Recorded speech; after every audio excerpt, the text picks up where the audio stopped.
I'm Tom from DIY Life Tech, and if you've been following the news recently, you've probably heard about Robinhood, the investment app. It became very famous in the whole GameStop fiasco, or triumph, depending on who you speak to, where people basically bid up and changed the price of GameStop as a meme stock.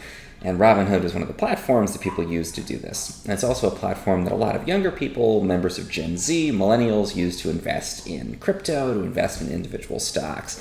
And this is the first of a series I'm going to do called $1,000 tests or 1K tests, where I'm going to put $1,000 into a different investment app or DeFi system or some of these sort of newer investment platforms. We'll follow along together and see how they do. Do a couple of different updates on each one, and today I'm going to sign up for Robinhood.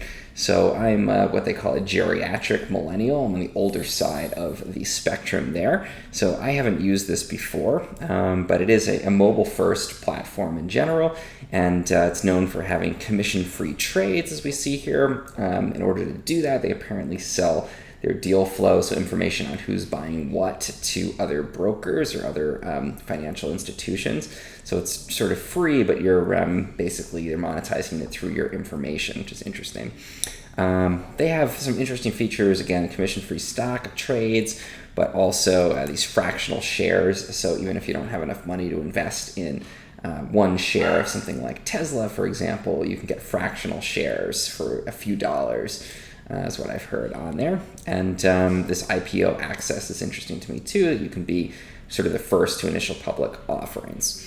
Just a quick caveat, none of this is all informational. None of this should be construed as investment advice. You have to look at your own specific financial situation and obviously consult an advisor before making your own financial decisions here.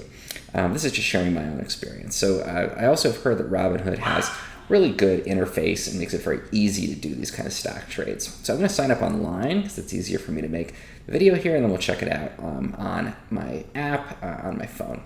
So I'm going to go ahead and click sign up. I see here we've got a form, so I'm going to fill this out. I'm going to pause this because I don't want to show my full contact info. Okay, so now we're on the next screen. They're asking me for my address. Again, not going to show this to the internet, but I'll enter it. Social security number and birthday, let's put it in. Okay, so now it's asking how much investment experience I have. I'm not sure what impact it will have if I click none. I don't have none though, so I'm gonna go ahead and say I'm not an expert, but I know what I'm doing. I like how this is like very informal. Sounds like you're chatting with a friend or something. So this is interesting. They're just slipping in this question about options trading. Interesting to me because normally when you're with a traditional broker like Vanguard or any of the sort of larger brokers, options trading is a pretty specialized thing, and you have to apply and fill out a lot of forms. And this is just sort of like, hey, by the way, do you want some options trading abilities? I'm going to go ahead and click learn more and see what they tell me here. So it's got a good amount of information about what options are. I'm going to say yes to this. And it does say over here that options are risky, which is definitely the case. I don't know what kind of options they're offering in the app, but we'll see. Okay, so employment information. Interesting, there's no option for self-employed, but there is one for student. Kind of tells you a little bit about Robinhood's user base. I'm going to say employed. Now it's asking me to put in my employer info, which is my own company, so I'm going to enter that. Okay, so now I've got a fairly standard set of disclosures that are related to insider trading. This is standard stuff, and they say this, that every broker or investment platform is going to ask you. So go ahead and go through these. Okay, so again, they're just kind of slipping a W-9 form in here. Again, that's for most places a more complex process, but okay, I'll just go ahead and click this.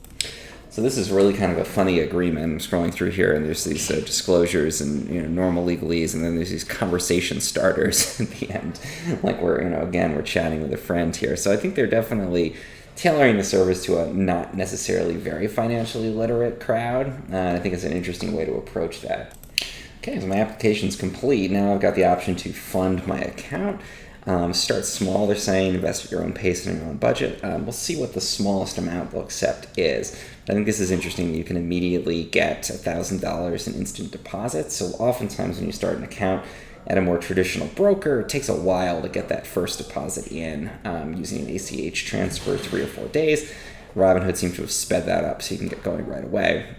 Good thing here is that they are protected by the SIPC. That would be like the investment equivalent of the FDIC that protects bank deposits. So that's a positive thing. That's sort of the traditional, government involvement in finance is still here, which is good to see. Okay, so they're using Plaid to link to bank accounts. So I'm going to go ahead and enter my info. Again, not going to show this online. Okay, so what it did there, I used Plaid and asked me to put in my bank. I selected my bank, put in my credentials. It did some two-factor authentication to verify me and then asked me how much I wanted to deposit. I removed my account number here from the screen, but I'm going to put in the $1,000 for our 1K test here, and then we'll click continue.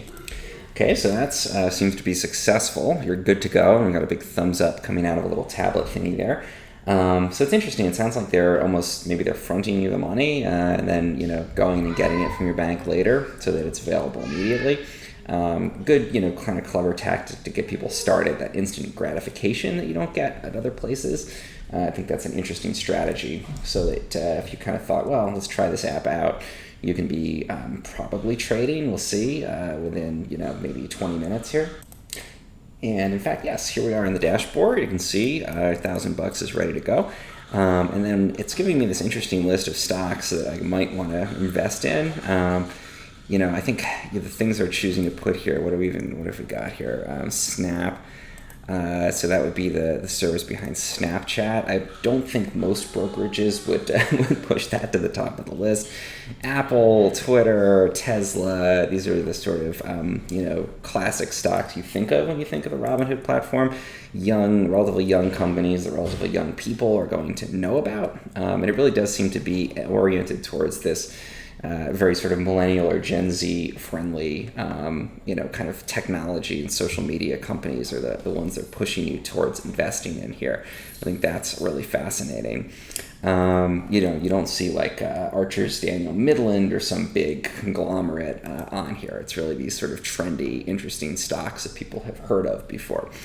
Let's see what else we've got in here. We've got these different lists it looks like we can go into. I'm going to explore this in a lot more detail, learn about the interface, and we'll try out some of their suggested investments in here and see how it does.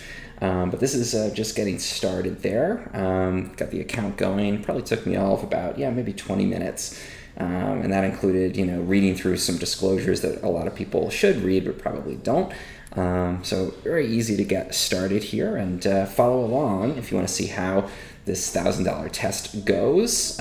Subscribe to my channel and I'll be publishing more about using Robinhood, and we'll follow how that $1,000 initial investment does.